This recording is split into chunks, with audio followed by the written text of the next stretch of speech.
नमस्कार।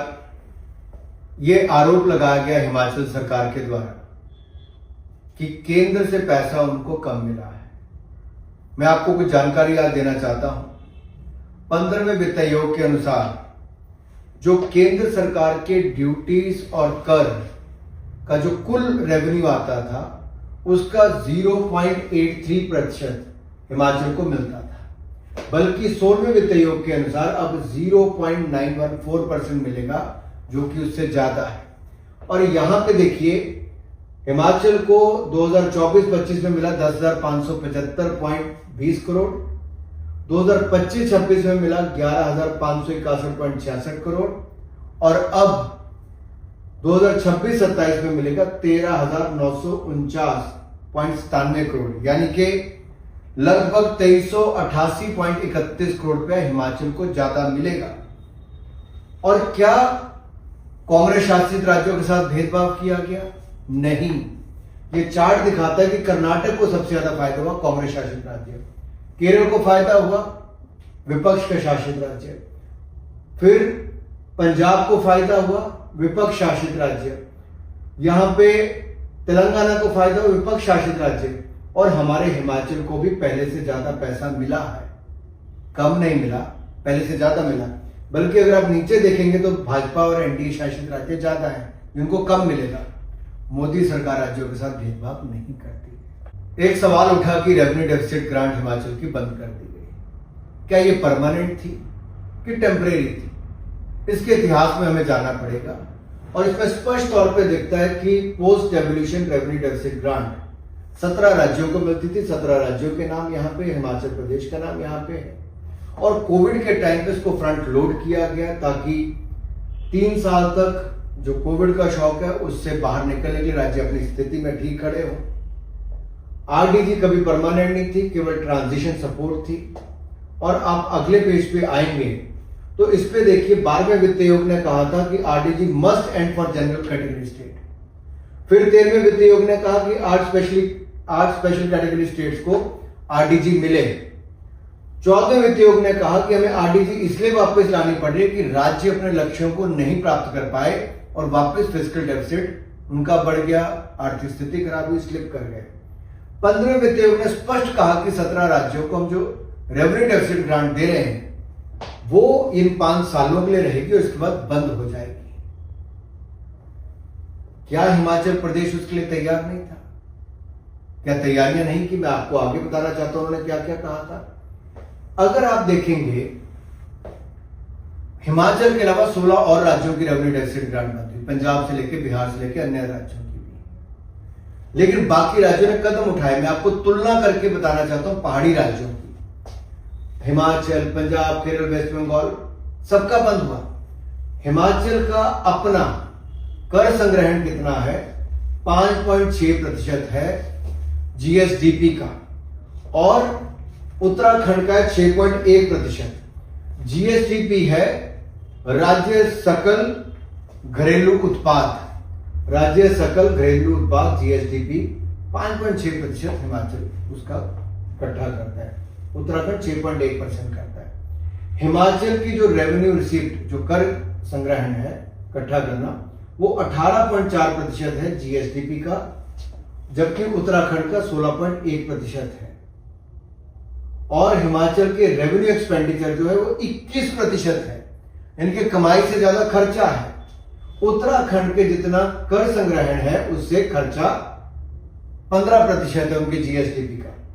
फिर हिमाचल का जो फिस्कल डेफिसिट है, राजकोषीय घाटा, वो 5.3% है। केंद्र सरकार का 4.4% है। इतने बड़े देश के लिए उत्तराखंड का 2.5% है। कितना बेहतर उत्तराखंड ने मैनेज किया है। हिमाचल की रेवेन्यू डेफिसिट भी है और वो 2.6% है, जबकि उत्तराखंड का मात्र 1.1% है।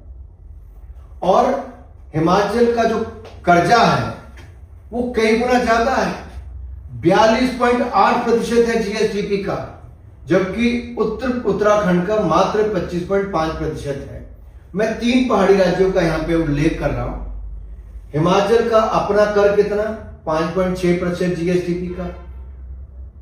उत्तराखंड का ज्यादा है 6.1, अरुणाचल प्रदेश का उससे ज्यादा 7.3%। और खर्चा कितना है? हिमाचल का 21%, उत्तराखंड का 15%। फिस्कल डेफिसिट कितना है? 5.3%, यानी कि हिमाचल का राजकोषीय घाटा 5.3%, उत्तराखंड का मात्र 5.5 और 2.5। और रेवेन्यू डेफिसिट कितना है? यहां पे भी 2.6% है हिमाचल का, जबकि उत्तराखंड का -1.1 है, यानी कि उनका सरप्लस पैसा उनके पास जाता है।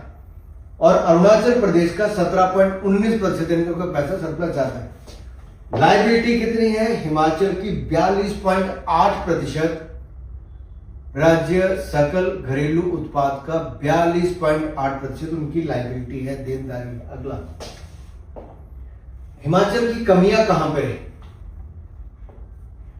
टैक्स इकट्ठा करने में कमी, डेट सस्टेन करने में कमी, कंट्रोल कुछ नहीं कर पाए। कई वीक पॉइंट्स यहां पे बताए गए हैं। जो जीएसडीपी की रेशियो मैंने पहले बताई 5 से 6%, जो बहुत ज्यादा है, 5.6%। और यही नहीं, अरुणाचल उत्तराखंड के मुकाबले ज्यादा है।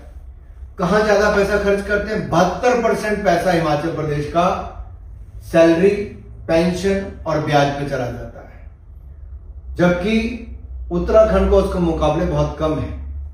हिमाचल की लायबिलिटी 43% है, उत्तराखंड की मात्र 26% है। और हिस्टोरिक डेफिसिट जो है, जो हिमाचल को रेवेन्यू डेफिसिट जो एक है, वो कई वर्षों से लगातार इसको सरप्लस अगर आप देखेंगे तो आपको यहां पे नजर आएगा कि किस तरह से बार बार कमियां यहां पे रही। अगर कम में कहा जाए, हिमाचल ने लगातार अपना रेवेन्यू सरप्लस या हाई टैक्स एफर्ट इकट्ठा करने के लिए कोई प्रयास ही नहीं किए। उसने ज्यादा कर्जे लिए हैं। हिमाचल को चलाने के लिए कर्जे पे कर्जा, कर्जे पे कर्जा, कर्जे पे कर्जा लिया गया। तनख्वाह बढ़ती गई, पेंशन बढ़ती गई, इंटरेस्ट का रेट बढ़ता गया और हिमाचल कर्जे में डूबता गया। जो कई प्रयास करने चाहिए थे वो हिमाचल ने नहीं किए। अगर आप राज्य वाइज देखेंगे कि कर्जा कितना है, फिस्कल डेफिसिट कितना है, राजकोषीय घाटा कितना है और कर्जा कितना है, तो यहां पे देखिए पंजाब 4.4, हिमाचल 5.3, यानी कि फिस्कल डेफिसिट हमारा बहुत ज्यादा है बाकियों के मुकाबले। अगर हम कुल लायबिलिटी देखें तो पंजाब भी 42.9 और हिमाचल भी 42.8%।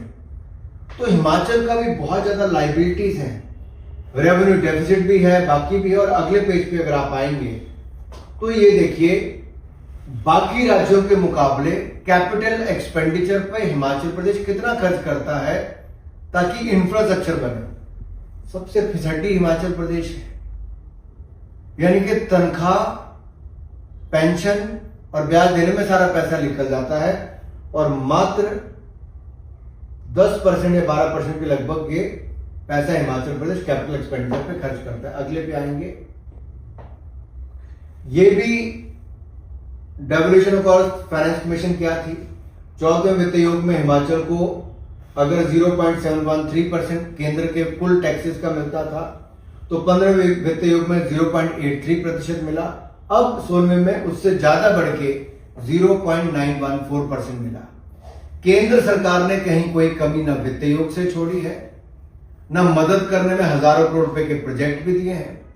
हजारों करोड़ रुपए के रेलवे, हजारों करोड़ रुपए की सड़कें, हजारों करोड़ रुपए के स्वास्थ्य और शिक्षा के प्रोजेक्ट दिए।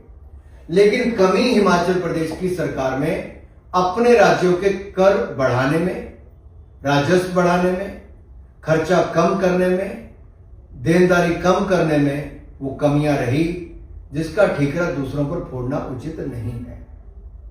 मुझे इतना ही हिमाचल की जनता को बताना था कि हिमाचल की कांग्रेस की सरकार गुमराह कर रही है। गुमराह मत होइए, वो सरकार ढंग से नहीं चला पा रहे, ये शायद उनकी कमियां हैं, लेकिन सच्चाई आपके सामने है। धन्यवाद।